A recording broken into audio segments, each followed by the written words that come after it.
Alrighty, are we live? And we are live. Okay, so welcome back in on another episode of Negative Two Accountants, One Gap, the Negative 2A, 1G. And I just wanted to talk about one of my favorite ratios when it comes to analyzing a company. Again, not really so much investment advice, just more of a glimpse for people and seeing how I think. And without further ado, going to be talking about good old GameStop. Just taking a look at their 10K. Yes, they have more pressing things that are coming out. Um, and figured I'd also talk about Portillo's because we like the stock. Uh, this is not me saying that I'm bullish or bearish one way or the other, or that I'm all about making making money one way or the other. I don't have positions in either of these. Certainly not active. But this is more of a hey, let's look at a ratio and let's figure things out here. So GameStop's 10K and the ratio in question. The ratio in question is inventory turnover ratio. I happen to like it because it's a way to measure efficiency of a business or a company, but it depends on the type of company because not all businesses or companies are the exact same. So, what the heck is the inventory turnover ratio? Put simply, cost of goods sold or COGS divided by average inventory. Um, and before I zero in on some 10Ks here, let's figure out why this may be appropriate, why it may be relevant.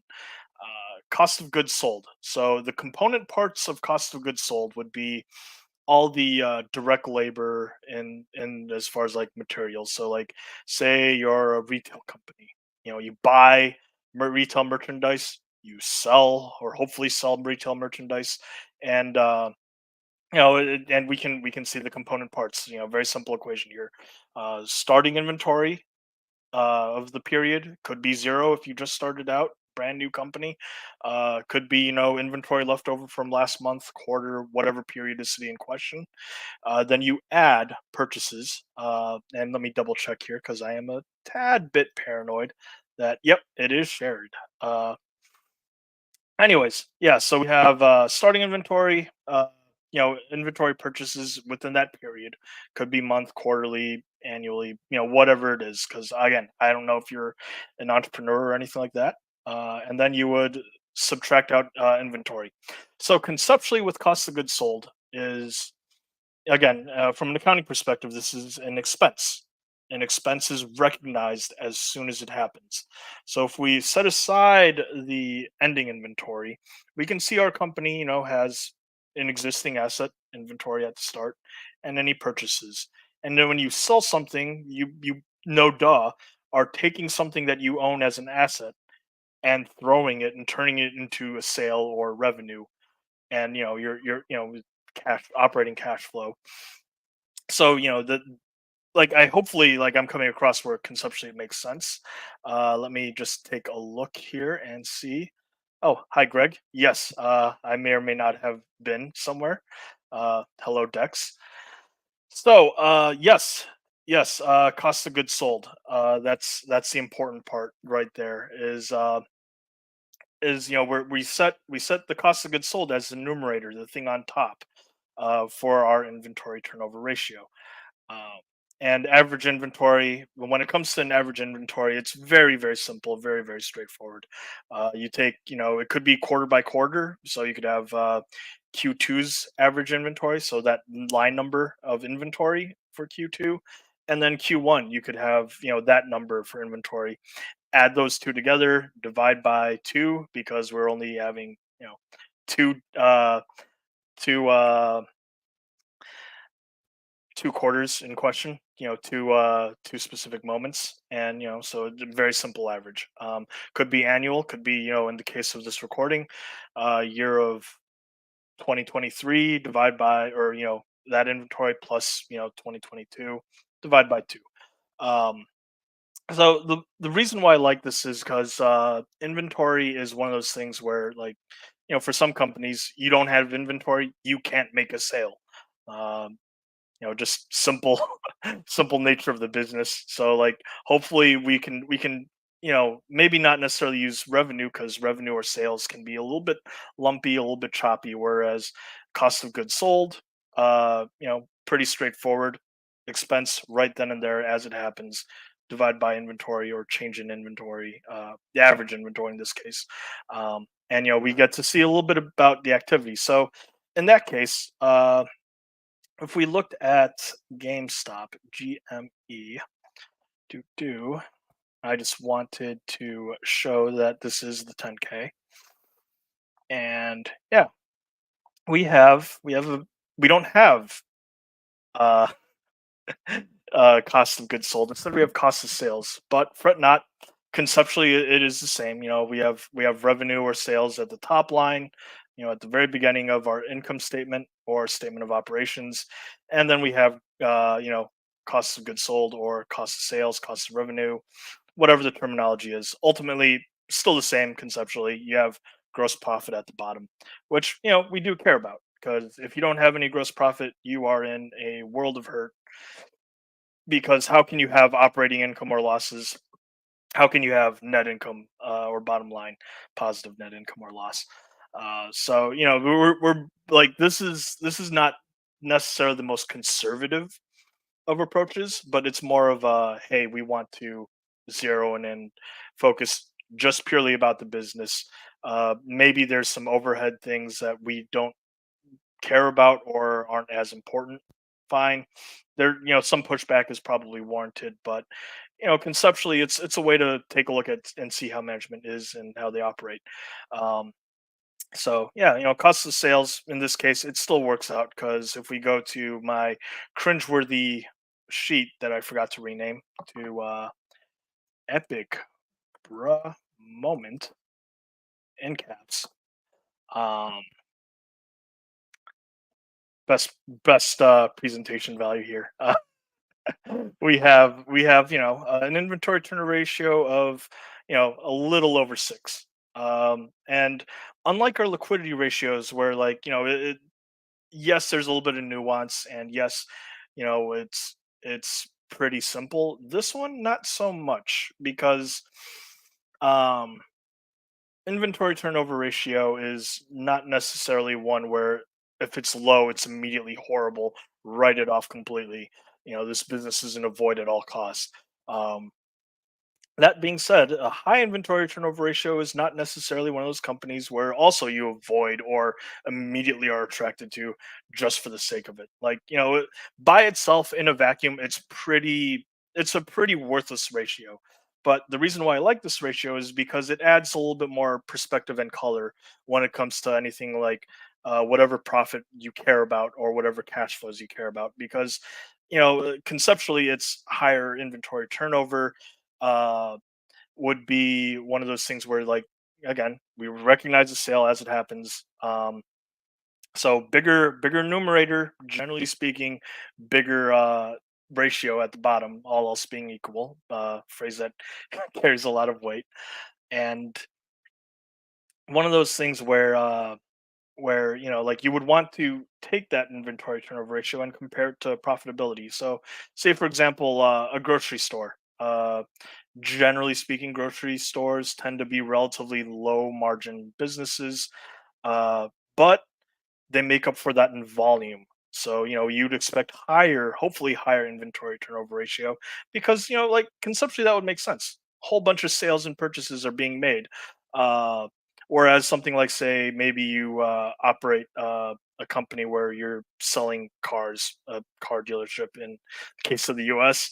Um, we'd expect a lower inventory turnover ratio, or maybe you sell jewelry, high end jewelry. Maybe we expect a little bit lower of a turnover ratio, because it's a big ticket item, nice large price tag for the end customer. Probably going to have some slower sales, hence lower ratio.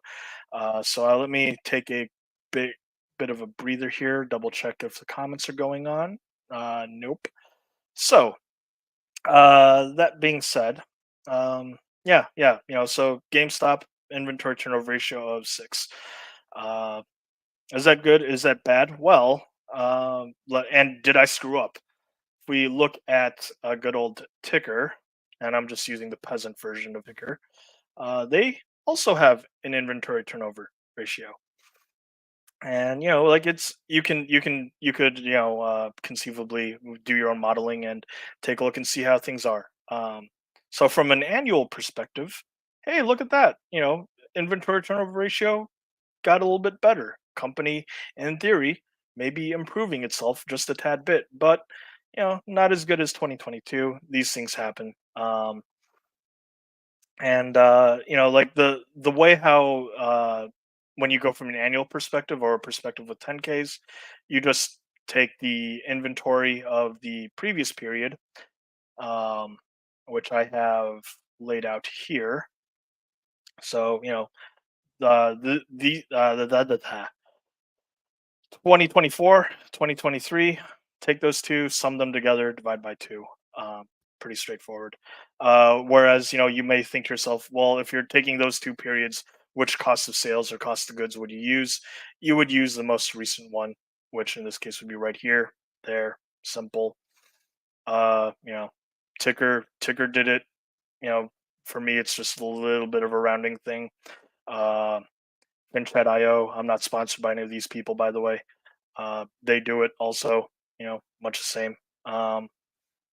So pretty simple and straightforward. Um, oh wait, shoot, annual? Yeah, annual. So a little bit of a variance there, but is it enough to like yell at people over? I don't think so.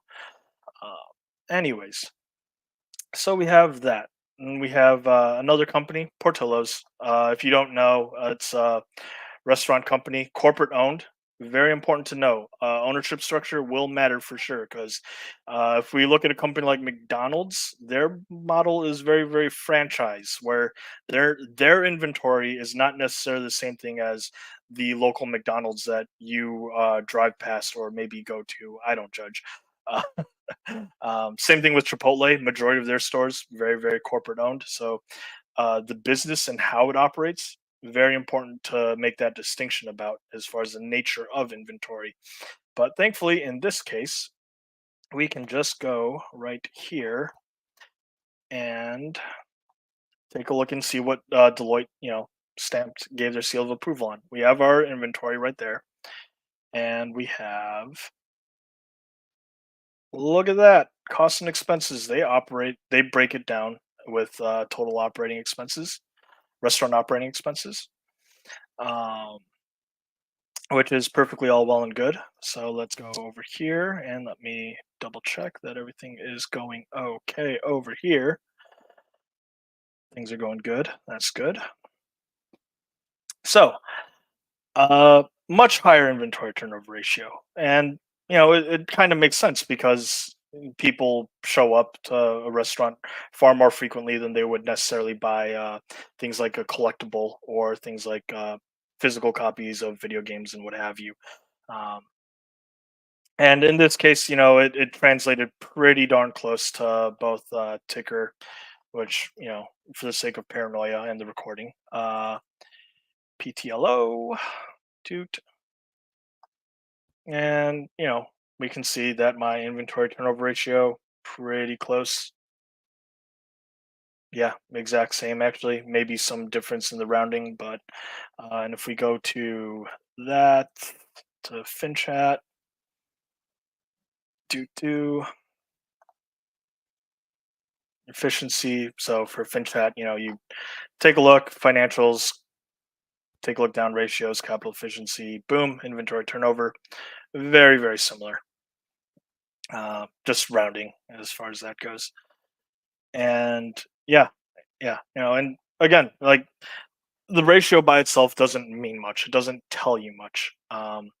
It would be a good idea to compare it to industry peers, maybe as a consideration. Maybe you want to take a look at it to profit margins or any sort of like cash flow from operations. any sort of metric that you'd like. There will be variance as far as the lumpiness of cash flows or seasonality or what have you.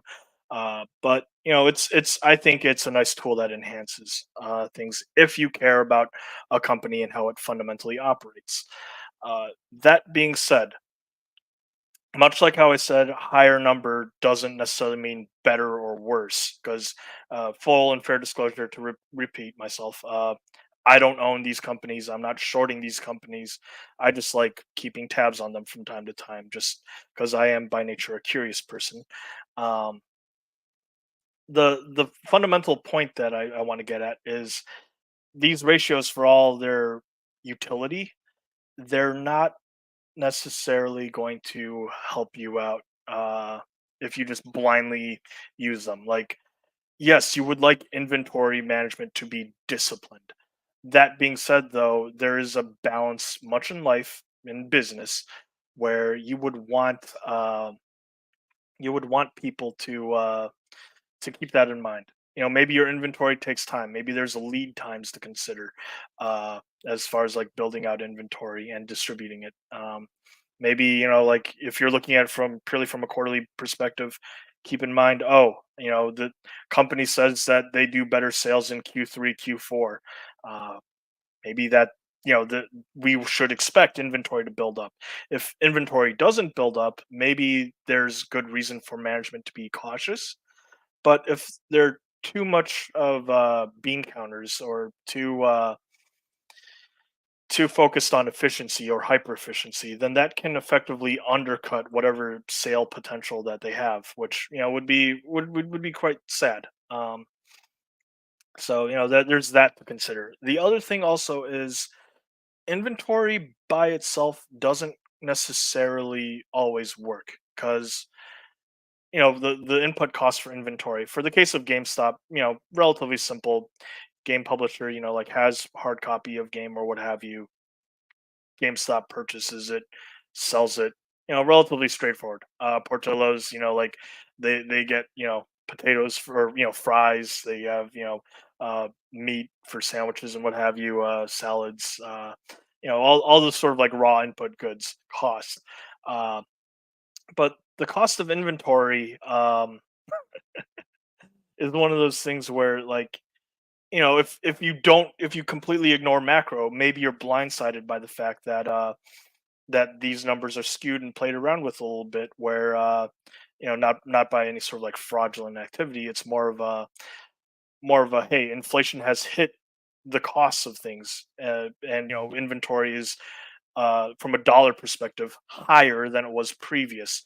So if you have more inventory or bigger denominator number, then maybe that would impact inventory turnover ratio. Now, thankfully, as we just saw, the cost of goods sold incorporates inventory to some level within itself. So, while there, yes, is a bit of a slight periodicity component of it where it's not a clean one to one, if you screw up the denominator or the numerator, like it's screwed up both because we refer to the very first sheet one, inventory at start, inventory at ending, and purchases. Like, no duh, inventory is such a key component in both that this ratio helps minimize that, but it is one of those things to consider back of mind. But another company though, that or like a type of company that this ratio is not perfect for, is a company like General Electric, ticker symbol GE. GE Aerospace is, like they make, say for example, engines, jet plane engines, any sort of like turbine engines for those. And like you would think, oh well, you're a manufacturer, not a retailer. This still a physical good. We can still do this. Well, not so fast. The business model of General Electric Aerospace, or GE, is now where, at least at the time of recording, they also do services. So if you've made and changed the components of your cost of goods sold, where there's also an element of some servicing component, then your inventory, like that tilts things a little bit differently with this ratio, and it's not going to be perfect. But that being said, though, like this ratio and the way how I use it is, it's worthless within a vacuum, but it is helpful when you compare a company to itself to others over time and so on. Um, and with that being said, just wanted to take a look at some comments here. Yes, Dex. What can I do for you?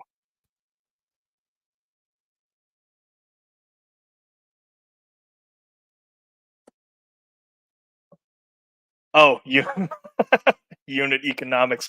It's not the same as unit economics because that would be a component of like we would need far more nitty gritty details. And I appreciate you just listening in, Greg, as well as anyone else.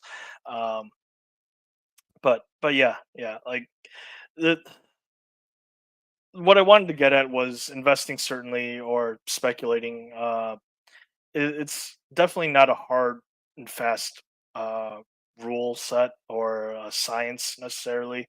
There's definitely a fair amount of craft or art component to it.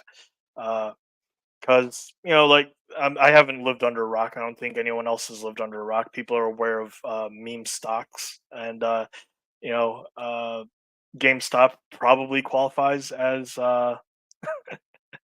as a meme stock. That being said, though, like things such as flows do matter. A short squeeze way back when it did happen, in at least in some regards. Price movement did happen as far as a whole bunch of buying activity, and you can make money, you can lose money that way. Same thing with you know taking a look at a company's fundamentals and going about it that way. There is no hard and fast rule or law that says company that has fundamentals of this and you buy at this price means you are guaranteed this return. Like that's silly. That is absolutely silly. Um, Always supporting even though it's not. Oh, for those that don't know, the "it's not for you" joke is one of those. It's in reference to a company where I talked with someone behind the scenes of I was bullish a company and they were more hesitant, and so far it's worked out. And not a victory lap. I really don't want to talk my book here. More so talking about things that I see in other people's activities and things that I think might be useful to think about. Um, yeah, so to circle back to inventory turnover ratio, if you're a software company, like you don't have any sort of tangible good that you deal with, like inventory is absolutely stupid and worthless. And like because it wouldn't work. Like you have no inventory, you have no denominator at the bottom to have your cost of good or cost of revenue sold and divided by like that. Like you, not to use the tired math joke, but dividing by zero is is a funny thing. Um, anyways, just wanted to talk with that, and also the other thing was so definitely not for software companies.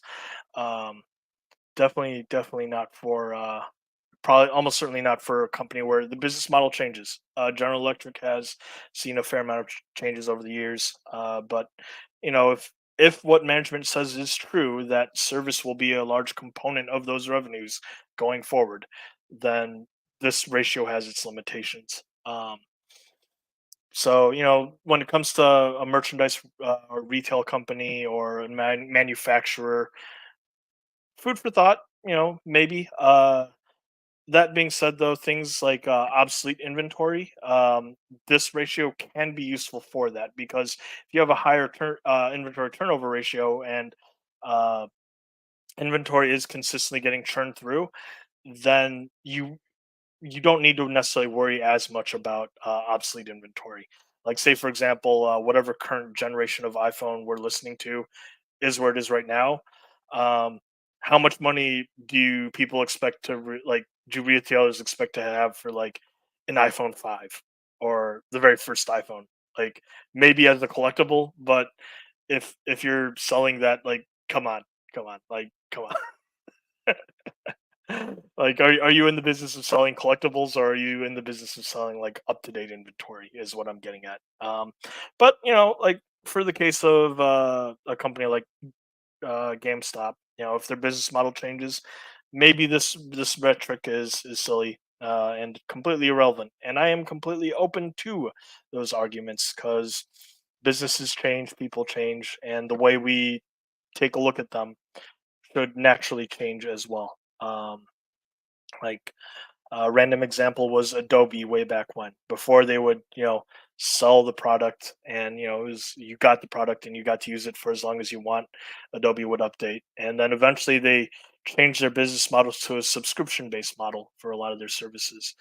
Completely ruined a lot of their numbers when they made that pivot.